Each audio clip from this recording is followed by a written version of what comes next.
So you want to make a move to New Braunfels. You want to make a move, that's why you're here, and you don't know how to do it or who's going to help you. Well, today we're going to talk about 7 things you need to do when you're going to be moving to New Braunfels. All right, let's get started right away. All right, you want to move to New Braunfels. That's why you're on my channel. Hey guys, it's Matt with Living in New Braunfels, Texas, and your go-to New Braunfels realtor. I've helped dozens and dozens of families make a move to New Braunfels, and I can be able to help you too. All right.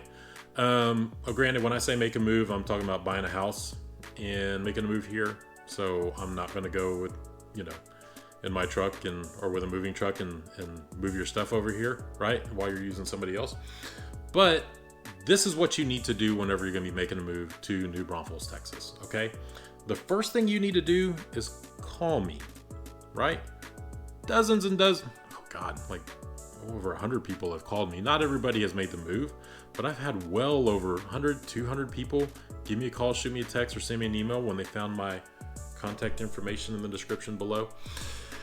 And they've either decided it wasn't for them or it was for them. Dozens have found that it was for them, and I've been able to help them out, help them find a home. So the first thing to do is contact me. Let's put it that way. The best way to do it is through text message or email, okay? Because sometimes it's like late at night and I do keep hours. But yeah, send me a text or shoot me an email. All that is in the description right there below.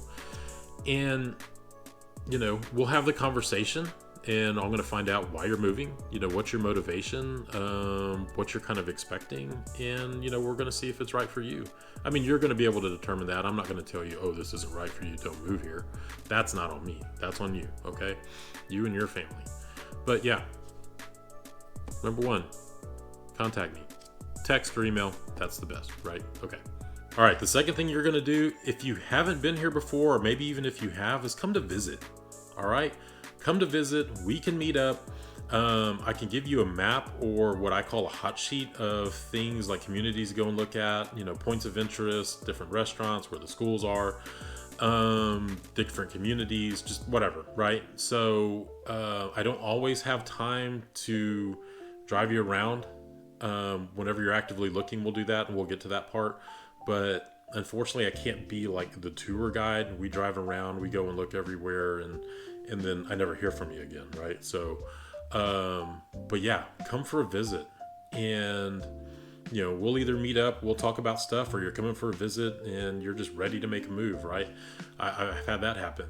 But yeah, visit the area, get lost in this area so you can know it. You might be able to get a feel of the areas that you like and that you don't like, or the places that you just want to be, whether it's going to be a community or a part of town.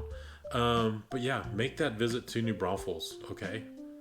It's imperative that you do that. And, because I would hate for you to contact me. You've never been here before, and you buy a house remotely, sight unseen, which I've had lots of clients do. And then you hate it. You get here, you move in, you're here for a little while, and you just hate it. Okay. So come for a visit. It's worth the money. All right. The third thing you're going to do is get pre-approved with a local lender. Now, I say local lender because you want to have somebody that is familiar with this market and has relationships with these listing agents. So I've got a lender that I've worked with, dozens of my clients have worked with, and that I've used personally. His name is Wes Collectley with Pilgrim Mortgage. I trust them wholeheartedly, hands down. I've never had anybody have an issue with them. So they're my trusted local lender. All right. You want to get pre-approved with a local lender, like I said, because they're going to know the market around here and have that relationship with those listing agents. And when I say that is, if say we had multiple offers on a house. All right. So, we put an offer on a house, and then Joe Schmo Realtor puts an offer on a house, and, Susie somebody puts an offer on a house for their buyer, and say they're all the same. Say they're all exactly the same, right? But only one of us is using a trusted local lender. Somebody else might have like a national broker, and somebody else might have maybe a credit union. I don't know, whoever. Maybe just a lender that's not even local. Say it's a lender out of Dallas or something. Me as a listing agent, I would go with whoever had that trusted local lender, because I can have a conversation with them. I know them. I trust their word. Wes has done that. He's like called these listing agents and said, hey, these people are good. You can bank on it, whatever, how that conversation goes, but he can call that listing agent. And even whenever we were buying our house, we bought our house after our house fire, right? And there was, lots of money moving around, like 6-figure amounts that had to be vetted and all that. And Wes was able to communicate, all this stuff with the listing agent on our house, and just kind of calm them down and let them know, like, hey, look, they're good. So, but then also you want to be pre-approved so you know what you're shopping for. They're going to tell you, yes, hey, you're approved for X amount. That doesn't mean that's what you want to buy, right? So just a little thing, like whenever we bought this house, we were approved for over $1 million, right? I could have gotten approval for over $1 million. I didn't want to spend that much. No way. So we got a lot less than that. That's what our pre-approval letter was for, but they're like, oh yeah, you can buy over this. I don't want to buy that much though. If you do, though, call me. We can do that. I've had people do it. So, but yeah, there's a difference between how much you're approved for and how much you want to spend. So they're going to be able to give you an idea of what your payment's going to look like. Because that's a lot of times what it comes down to. It's like, hey, we want our payment to be under this. This is what we're comfortable with. Or this is what we're used to. So you got to know what you're shopping for. That's, and you got to be able to know that you're going to be approved, because we're not going to mess around. Like, I don't put anybody in my vehicle to go and look at houses unless you're pre-approved. All right. Because if you're not, and then we go and look at houses and then you can't even get approved for a home, I just wasted my time, and my time is very valuable, and so is yours. But yeah, you have to get pre-approved before we go start looking. And that's the number, what did I say? 3 step right there. All right. Step number 4 is you're going to want to know what area you want to live in. All right. So there's different areas in New Braunfels, obviously, but you got to know what area you want to be in. Do you want to be inside the city limits? Do you want to be outside the city limits? Do you want to be in a certain school district? Does the school district not matter to you? And maybe the taxes matter a little bit more. Then we're going to look at the tax rates in those communities. Do you want to be closer to, maybe you're retired or you're aging and you want to be closer to, medical care or a hospital. You don't want to be around the tourists at all. All right. We're going to take all those factors into consideration whenever you're determining what area you want to be in. Okay. I'm not going to tell you, hey, this is the area you need to be in. I might make some suggestions. I'm going to give you the pointers about the pros and cons of that area. All right. But ultimately it's up to you. But you have to determine what area you want to be in so we can kind of focus down our search. If you don't care, then we'll just throw the net really wide. Like, hey, I just want a house. I don't care where I'm at. Then we'll throw that net wide. But to be able to find the exact house, the one that's going to be right for you, let's determine that area you want to be in here in New Braunfels.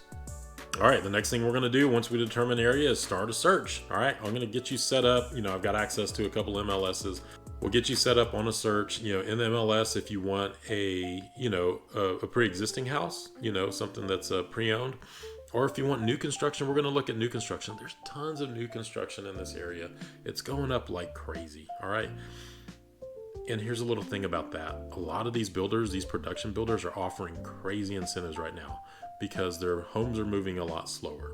So if you want like a great deal and a great rate, new construction is usually the way to go. You can get a much better rate, especially if you're using an FHA or a VA loan, than you can just using market rates, because these big production builders, they also own the mortgage companies too. Anyway, we start a search on the MLS. We start a search at new home communities in your price range, in what you want to spend. Okay, that's the next step. All right, step number 6 is make an offer. If it's a pre-existing home, we're going to look at things like, okay, how long has it been on the market? Let's look at the condition of the home, the age. I'm going to run comps and see if it's priced right. Okay. And whenever we go to make an offer, look, here's the thing.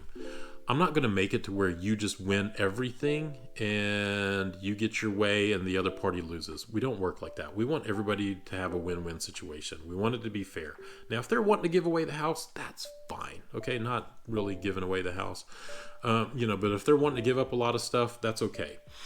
But we're not making like really big lowball offers. Like, we're offering $100,000 less on a $300,000 house that is priced right. We're going to look at all that stuff.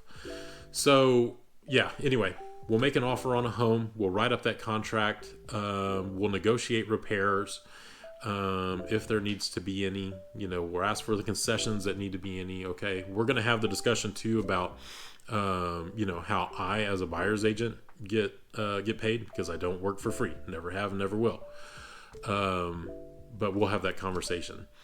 But if it's a new construction, sometimes we can make an offer on those as well. Like, I had some folks that just recently bought one and it was priced higher than what we got it for. And we actually got it, like, we made an offer. I'm like, hey, we're going to give you this. And they gave us lower than that, which was amazing. We couldn't believe it. Got a great move-in package with some, the blinds and what else? Refrigerator and ceiling fans, things like that. I don't know. It depends on the builder. It depends on the incentives that they're offering. It depends on the actual house. Like, if the house has been sitting for a while, it's been complete for more than 30 days, then it starts to become a liability for these builders, and they want to get it off their books. Especially where I'm filming this at the end of August. Guys, we're coming near the end of the fiscal year for a lot of these builders. And if they have a lot of inventory, they really want to get it off their books. Because guess what? These big ones, they're publicly traded. They want to be able to show their stockholders that, hey, yeah, we're selling houses, okay? So, coming up to the time where we can get some great deals on some new construction homes. Anyway, we make that offer. We get through it. If there's any repairs that need to be made, we negotiate those. You're getting all your stuff done with the lender, your local lender, unless it's like a production builder, maybe where you're using their lender. And then we get to the closing table. All right. And that brings us to step 7. You move here. We're going to get you set up. We'll let you know who it is. I don't do it personally for you, but, get your utilities set up. If you've got, kids you got to enroll in school, then you're going to be doing that. You're going to be scheduling movers, or you're just going to be moving here with what you have and buying all new stuff. That's completely up to you. But please don't apply for credit while you're going through the mortgage process. Anyway, I had to throw that in there. But yeah, then you make the move, you get the keys to your new house, you're settling in, and you're just living life like a New Braunfels resident. Let's call it that. All right. And that's the best thing. Like, I've had so many people, I've said it, a bunch of times, like, helped dozens of families that have moved here, and they just absolutely love it. They love the scenery, they love the schools, they love the people and the restaurants and everything about it, right? But yeah, the last and final step is you make that move, you settle into your new house, into your new town, and you become a New Braunfels local, all right? So if you're thinking about moving here, make sure you give me a call, shoot me a text, send me an email. Text and email is probably the best. All that is in the description below.